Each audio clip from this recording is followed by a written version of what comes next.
ಕೆಲಸಕ್ಕೆ ಹೊರಟಿದ್ದ ಇಬ್ಬರು ಯುವಕರು ಅಪಘಾತಕ್ಕೆ ಈಡಾಗಿದ್ದಾರೆ.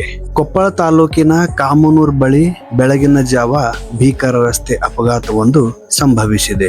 ರಸ್ತೆಗೆ ಬಿದ್ದಿದ್ದ ಗಿಡಕ್ಕೆ ಬೈಕ್ ಡಿಕ್ಕಿಯಾದ ಪರಿಣಾಮ ಓರ್ವ ಬೈಕ್ ಸವಾರ ಸ್ಥಳದಲ್ಲೇ ಸಾವನ್ನಪ್ಪಿದ್ದು ಮತ್ತೋರ್ವ ಗಂಭೀರವಾಗಿ ಗಾಯಗೊಂಡಿದ್ದಾನೆ. ಕಾಮನೂರಿನ ನಿವಾಸಿ ಕಿರಣ್ ಕುರ್ಬಡಗಿ ಎಂಬುವವರು ದುರ್ಘಟನೆಯಲ್ಲಿ ಸಾವಿಗೀಡಾದ ದುರ್ದೈವಿ. ಬೈಕ್ ನಲ್ಲಿದ್ದ ಮತ್ತೊಬ್ಬ ಸವಾರ ಮಹೇಶ್ ಹುಳ್ಳಿ ಎನ್ನುವವರ ತಲೆಗೆ ಗಂಭೀರ ಪೆಟ್ಟಾಗಿದ್ದು ಸದ್ಯ ಅವರನ್ನು ಕೊಪ್ಪಳದ ಜಿಲ್ಲಾಸ್ಪತ್ರೆಗೆ ದಾಖಲಿಸಿ ಚಿಕಿತ್ಸೆ ಕೊಡಿಸಲಾಗುತ್ತಿದೆ. ಮೃತರಾದ ಕಿರಣ್ ಹಾಗೂ ಗಾಯಾಳು ಮಹೇಶ್ ಇಬ್ಬರು ಮರಿಯಮ್ಮನಹಳ್ಳಿಯ ಕಾರ್ಖಾನೆಯೊಂದರಲ್ಲಿ ಕೆಲಸ ಮಾಡುತ್ತಿದ್ದರು. ಪ್ರತಿದಿನದಂತೆ ಇಂದು ಸಹ ಮುಂಜಾನೆ ಕೆಲಸಕ್ಕೆಂದು ಇಬ್ಬರು ಬೈಕ್ ನಲ್ಲಿ ತೆರಳುತ್ತಿದ್ದರು.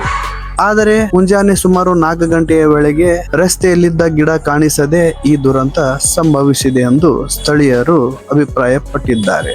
ಸದ್ಯ ಕಾಮನೂರು ಗ್ರಾಮದಲ್ಲಿ ಶೋಕ ವಾತಾವರಣ ನಿರ್ಮಾಣವಾಗಿದೆ. ಮರಿಯಮ್ಮನಹಳ್ಳಿಯ ಫ್ಯಾಕ್ಟರಿಯಲ್ಲಿ ಕೆಲಸ ಮಾಡುತ್ತಿದ್ದ ಇವರು ಪ್ರತಿದಿನದಂತೆ ಇವತ್ತು ಕೂಡ ಮುಂಜಾನೆ ಕೆಲಸಕ್ಕೆ ಹೋಗುತ್ತಿದ್ದಾಗ ಈ ವಿಧಿಯು ಈ ತರಹ ಆಟವಾಡಿದೆ.